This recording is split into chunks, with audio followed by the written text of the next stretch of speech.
কিছু দুষ্কৃতী ব্যক্তি, দুর্বুদ্ধি সম্পন্ন ব্যক্তি, তারা মঠকে নষ্ট করার জন্য, মঠের আদর্শ ধ্বংস করার জন্য এই সাধুদের তৈরি করে তাদের থেকে সাবধান।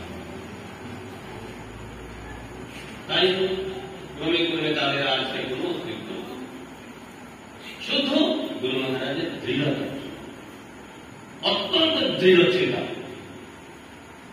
কোনদিন কোনভাবে কোন অন্যায়কে প্রশ্রয় দেন।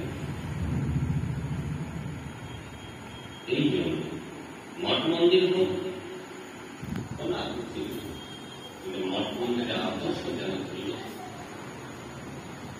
অত্যন্ত দৃঢ়তার সঙ্গে যে আদর্শকে রক্ষা করতে, তবে জীবন